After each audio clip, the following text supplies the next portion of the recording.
Esta es la clase número 21 del curso Agua Potable, un enfoque biomédico, organizado por el Centro Universitario de Estudios Medioambientales, Facultad de Ciencias Médicas, Universidad Nacional de Rosario. En esta oportunidad trataremos el tema medición de sulfato en agua. Los sulfatos son las sales o ésteres del ácido sulfúrico. Su estructura básica es un átomo de azufre en el centro de un tetraedro formado por 4 átomos de oxígeno. Por lo tanto, su fórmula química es la siguiente. El sulfato puede hallarse como sulfato de sodio, utilizado en la fabricación del vidrio y como aditivo de algunos detergentes, por su capacidad desinfectante, como sulfato de cobre, empleado en la industria de la goma y como fertilizante, sulfato de calcio dihidratado, que es el yeso, que ya hemos visto en la clase anterior, o baritina, que es el sulfato de bario, vinculado con la industria del caucho y la fabricación de ciertos pigmentos a los que le imprime un color blanco. El sulfato de magnesio es utilizado en medicina por su efecto antiinflamatorio y miorrelajante y en la prevención de convulsiones en la eclampsia.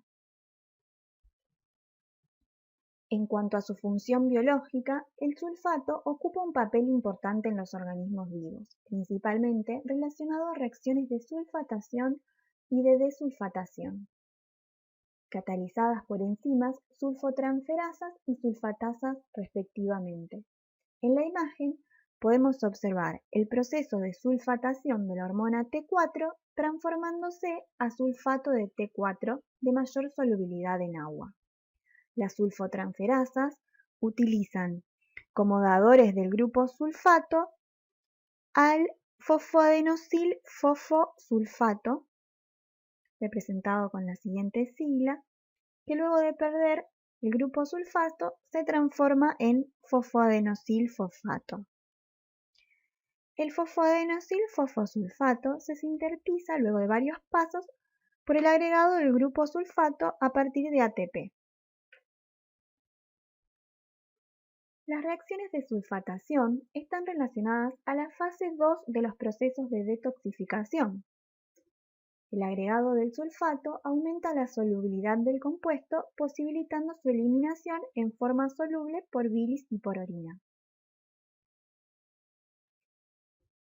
Esta reacción es un ejemplo de la acción de las sulfotransferasas, pero se han descrito más de una docena de isoenzimas que todas tienen en común el agregado de grupos sulfatos a moléculas como hormonas, fármacos y tóxicos. Veremos ahora uno de los elementos que forma parte del grupo sulfato, el azufre. El azufre pertenece a los no metales y se encuentra en la posición número 16, representado por la letra S. Es de color amarillo anaranjado, con un fuerte olor característico, muy común en zonas con actividad volcánica. Es utilizado en la producción de ácido sulfúrico para baterías, como fertilizante en la fabricación de insecticidas y tiene propiedades fungicidas. Los compuestos con azufre suelen ser tóxicos consumidos en grandes cantidades. El azufre es un elemento esencial, dado que forma parte de dos aminoácidos, cisteína y metionina. Veremos ahora el otro elemento que forma parte de la estructura del sulfato, el oxígeno, que también pertenece al grupo de los no metales. Ocupa la posición 8 y se representa con la letra O. Es un elemento, como dijimos, no metálico, altamente reactivo, lo que favorece que forme compuestos con la mayoría de los otros elementos. Es el tercer elemento más abundante del universo, luego del hidrógeno y del helio. Es uno de los átomos constituyentes del agua, como es sabido. La vida como la conocemos no sería posible en su ausencia. Veremos ahora el sulfato en el agua. El sulfato se puede encontrar en casi todas las aguas naturales. Arriba como consecuencia de lluvias, por arrastre de gases con azufre o por actividad industrial. Concentraciones más elevadas se encuentran en aguas subterráneas. El sulfato de aluminio se incorpora a las aguas como parte de la potabilización en un proceso denominado floculación, mediante el cual se aglutinan las sustancias coloidales presentes en el agua, facilitando de esta forma su decantación para el posterior filtrado.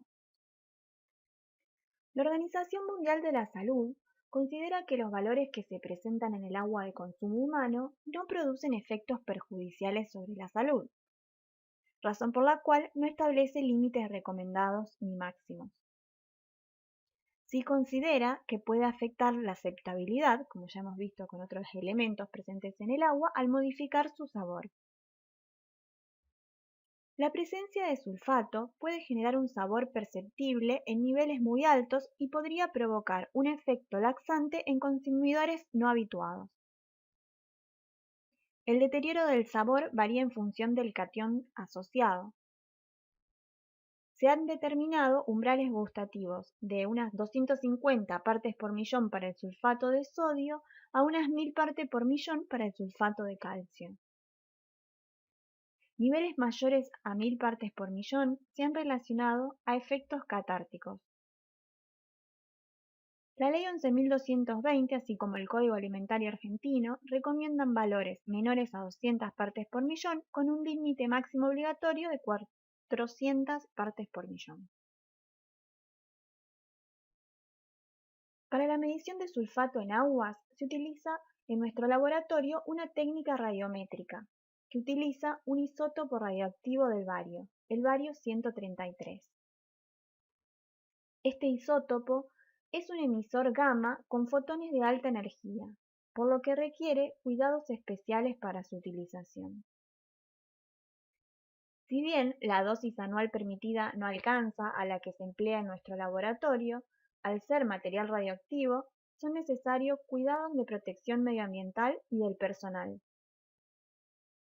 Para poder trabajar con isótopos radioactivos se debe contar con un cuarto especial que, cumpliendo una serie de requisitos, debe ser autorizado por la Autoridad Regulatoria Nuclear de la República Argentina. Además, se requiere contar con una persona responsable de la seguridad radiológica con la autorización correspondiente emitida por el ente regulador. El bario 133 debe guardarse en un búnker de plástico dentro de otro búnker de plomo, necesarios ambos para el bloqueo de la emisión de radioactividad. La emisión radioactiva es de tipo gamma y es detenida por un espesor de plomo de varios milímetros. Estos búnkers se encuentran en el cuarto de radioisótopos, que además cuentan con micropipetas, tips y todo el material necesario para las determinaciones que emplean radioactividad, ya que no se debe mezclar elementos del laboratorio que estén en contacto con isótopos radioactivos con otros que no lo estén, a fin de mantener la seguridad de los trabajadores. Para la medición de sulfato en aguas, utilizamos una técnica que se fundamenta en la precipitación del sulfato de una solución en presencia de cloruro de bario en solución que contiene trazas del bario radioactivo, el bario 133. Finalizada la preparación de las muestras, se miden en un contador de centelleo sólido que nos arroja un valor en cuentas por minutos. Con las cuentas por minutos de los testigos se construye una curva de calibración que nos permitirá interpolar las cuentas por minutos obtenidas de las muestras para obtener su concentración de sulfato. Es decir, que la radiactividad en el precipitado es proporcional a la cantidad de sulfato en la muestra de agua a medir. Como vimos, el isótopo radioactivo utilizado es bario 133. Este isótopo debe ser manejado cuidadosamente siguiendo estrictas reglas de protección. La radiación emitida tiene una energía de 356 kV, la cual puede rápidamente acumularse en el organismo sin los cuidados necesarios. Este isótopo pertenece a los isótopos de riesgo 3, por ello la ARN autoriza solo la compra y manejo de una baja cantidad del mismo. Todos los datos expuestos en esta clase, así como otros de gran importancia, se encuentran en la ficha correspondiente al bario 133, que nos brinda información sobre la vida media del isótopo, en la cual profundizaremos más adelante en esta clase, el tipo de radiación emitida, como hemos visto, el tipo de material y grosor del mismo aconsejable para poder contener la radiación y así no exponerse innecesariamente a la misma,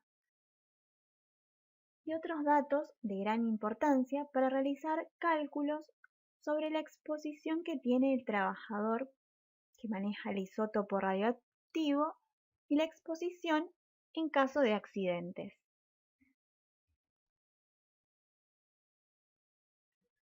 La medición de sulfato en aguas la realizaremos con una técnica radiométrica, ya que como hemos visto utilizaremos un isótopo radioactivo, el bario 133. A continuación, veremos los equipos, instrumentos y materiales que necesitamos para esta técnica. Utilizaremos un contador de centelleo sólido, que está formado por una parte llamada búnker o pozo, que posee un grueso blindaje de plomo para evitar la interferencia de radiaciones externas. Con este mismo motivo de evitar interferencias, el equipo no se lo conecta directamente a la red eléctrica, sino que se utiliza un UPS. Esta otra parte es el contador de centelleo sólido propiamente dicho, que presenta una pantalla que nos mostrará las cuentas por minutos de cada una de las muestras. También utilizaremos una centrífuga adecuada para tubos Eppendorf y un equipo de aspiración con lupa cuyo funcionamiento veremos luego en un video. Además, tenemos las muestras de aguas que vamos a medir, los testigos, utilizaremos 3 testigos, agua destilada para el blanco, un QC y los tubos Eppendorf.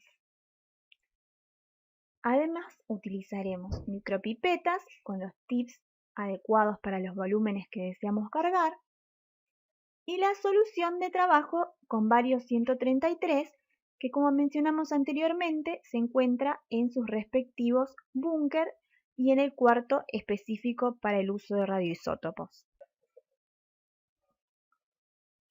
A continuación veremos la tabla que nos explica cómo se deberán cargar los tubos Eppendorf y luego un video explicativo de la técnica. Las dos primeras columnas nos muestran las soluciones a utilizar y sus concentraciones. Tendremos un blanco sin concentración de sulfato, 3 testigos con concentraciones crecientes de sulfato, un QC con 400 mg por litro de sulfato y las muestras cuya concentración queremos averiguar. También realizaremos un proceso de adición-recuperación. La siguiente columna nos muestra el volumen en microlitros que agregaremos de agua destilada. 500 microlitros para el blanco, 400 para los testigos y el QC, y a las muestras le agregaremos entre 0 y 450 microlitros, dependiendo si hay que realizar diluciones o no. La próxima columna nos muestra el volumen en microlitros a agregar de testigos y QC, 100 microlitros, y la siguiente el volumen en microlitros a agregar de las muestras, que variará entre 50 y 500 microlitros, dependiendo si se realizará o no diluciones. Luego se le agregarán a cada uno de los Eppendorf 100 microlitros del reactivo, nuestra solución de trabajo con bario radioactivo.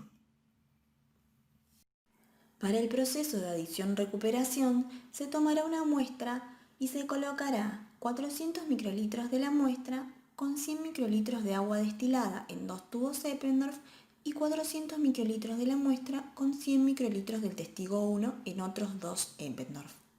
Luego se procederá normalmente agregando la solución de trabajo.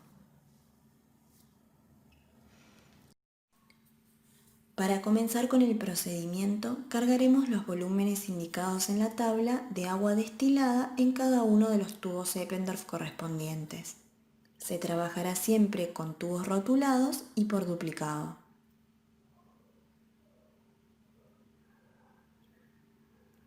El paso siguiente será cargar los 100 microlitros de cada uno de nuestros testigos y del QC.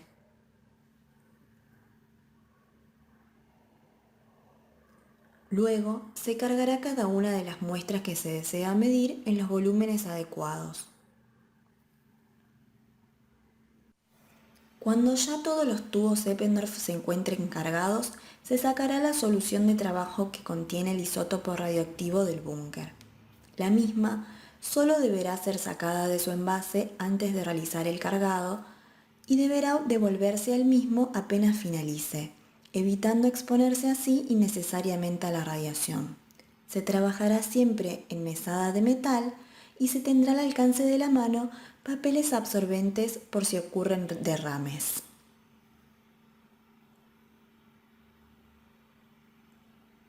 Se cargarán los 100 microlitros de la solución de trabajo en todos nuestros Eppendorf.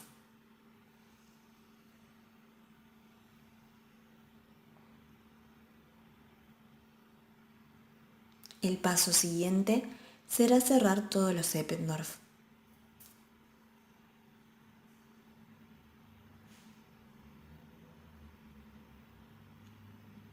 Luego, se pasarán por el vórtex para homogeneizar las soluciones de los mismos.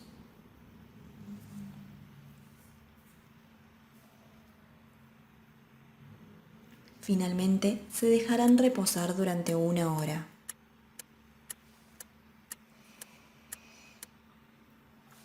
Pasado ese tiempo, se colocarán en una centrífuga, prestando especial atención a la simetría en la que se colocan los Eppendorf.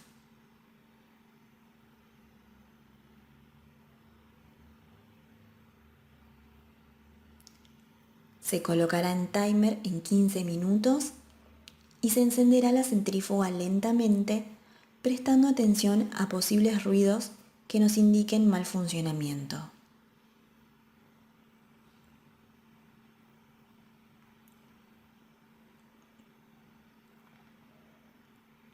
Finalmente, se llevará la centrífuga a su máxima velocidad, 10.500 revoluciones por minuto.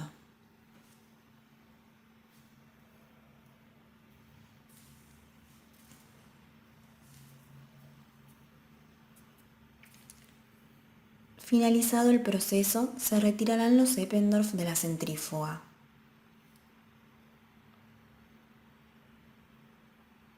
Se dejarán reposar durante 3 días, asegurando así la adherencia del precipitado a las paredes del Eppendorf. Transcurridos los 3 días, se procederá al aspirado de cada una de nuestras muestras.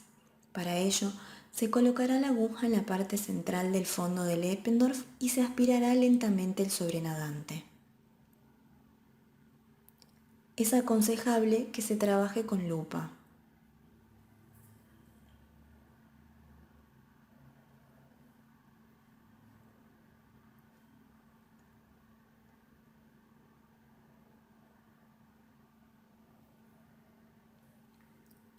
En aquellas muestras con altas concentraciones de sulfato, el precipitado se verá a simple vista. Se aconseja colocar la aguja lejos del mismo, evitando posible aspiración. Prestar especial atención a que no queden gotas del sobrenadante en el interior del Eppendorf.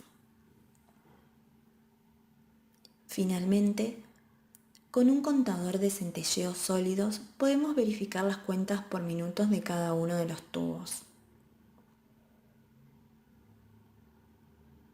Para comenzar con el proceso, se deberá contar el fondo, es decir, la radioactividad ambiental, y realizar el proceso por duplicado. Luego, se procederá a introducir en el contador de centelleo sólido cada uno de los tubos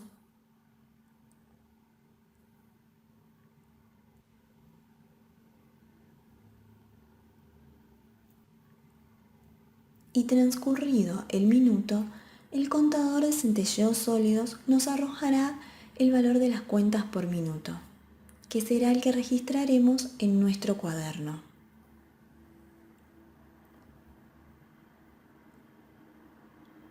Finalmente, cargando en el software Atlantis 1.0 las cuentas por minutos obtenidas, el software nos arrojará las concentraciones correspondientes. Hablaremos ahora sobre el desecho de radioactivos. Una vez finalizada la técnica, Los residuos sólidos se deben desechar en una bolsa roja de residuos patogénicos. Allí colocaremos los tubos Eppendorf, tips, tapas, guantes y el papel absorbente utilizado. Esta bolsa luego será recogida por una empresa especializada en la recolección de residuos de este tipo.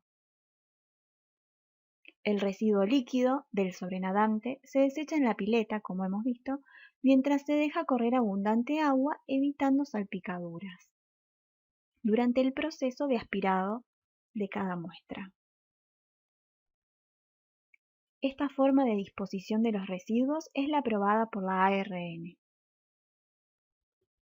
El cuarto utilizado, que debe tener mesadas de acero inoxidables para evitar acumulación de material radioactivo por absorción, y la pileta de desagüe no tienen que tener sifón para evitar depósito del material.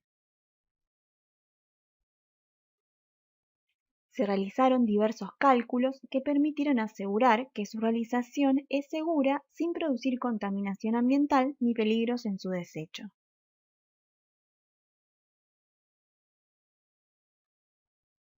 En cuanto a los posibles accidentes que pueden ocurrir, como existe riesgo de derrame de material radioactivo, se debe trabajar siempre sobre una mesada de metal lisa, preferentemente acero inoxidable.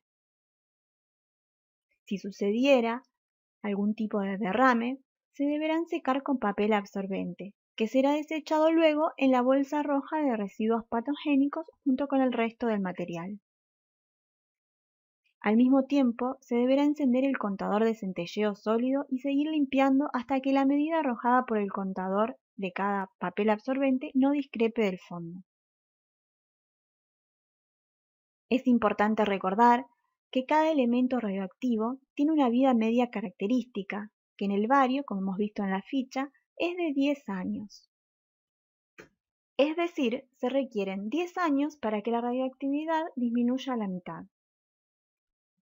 Para que se considere seguro, se deben esperar 8 vidas medias. En el caso del bario, esperar 80 años no sería posible, como sí ocurre con otros radioisótopos de vida media más cortas, donde se aconseja que se deje el radioisótopo en un búnker hasta que pasen estas 8 vidas medias. Para finalizar la clase, veremos los resultados obtenidos hasta el momento luego de analizar 364 muestras. El gráfico de la izquierda, un box plot, con la concentración de sulfato de todas las muestras medidas, como siempre, tiene la línea verde, que representa el límite recomendado, que para el sulfato es de 200 partes por millón, y la línea roja, que representa el límite máximo o obligatorio, de 400 partes por millón. Como podemos observar, más del 75% de las muestras analizadas se encuentran por debajo del límite recomendado. Sin embargo, hay muestras que lo superan y otras que superan incluso el límite obligatorio. El gráfico central, el histograma de frecuencia que ya hemos visto en clases pasadas, presenta el eje vertical con la cantidad de muestras medidas y el horizontal con las concentraciones obtenidas. Como podemos ver, el largo de la barra, de la primera barra, nos indica que la mayoría de las muestras se encuentran por debajo del límite recomendado. Y el gráfico de la derecha, un gráfico de puntos, donde recordemos cada punto representa una muestra medida, donde también tenemos los límites recomendados y obligatorios, podemos observar lo mismo de otra manera. La mayor parte de las muestras se encuentran por debajo del límite recomendado. Un grupo de las mismas se encuentran entre el límite recomendado y el máximo, y otro grupo excede el límite obligatorio, llegando incluso a valores muy altos. En el siguiente gráfico observaremos el análisis de sulfato para los distintos tipos de agua: pozo, red, ósmosis inversa, envasada, superficial, filtro y otras. Como podemos observar, el 75% o más de las aguas analizadas se encuentran por debajo del límite obligatorio. La línea negra más oscura, que representa la mediana, como podemos ver, en todos los tipos de agua se encuentran por debajo del límite verde, que es el límite recomendado. Las aguas que poseen un rango más amplio son las de pozo, seguido de las de red, y luego las aguas clasificadas como otras. En este gráfico hemos incluido las aguas superficiales, que representan aguas analizadas de ríos, y las aguas clasificadas como otras, que se trata de aguas de arroyo, tanque de consumo de animales y otro tipo de aguas que no suelen ser de consumo humano. Finalmente, veremos los gráficos del control de calidad. El gráfico de UDS, que recuerden debe dar valores entre -2 y 2 de manera oscilante, en prácticamente todas las determinaciones dio los valores adecuados. La pendiente, que se espera que no tenga tendencias a subas o bajas y nos dan una idea de la sensibilidad de la técnica, parece marchar correctamente, aunque hay que seguirla evaluando a lo largo del tiempo. El tercer gráfico, el de R cuadrado, que recuerden nos da una idea de que también ajusta nuestra curva al modelo elegido y debe dar valores cercanos a 1 en todas las determinaciones, dio valores adecuados superiores a 0,95. El gráfico de puntos azules, que representa el CD porcentual del QC, que nos da una idea del valor medido del QC con respecto a su duplicado.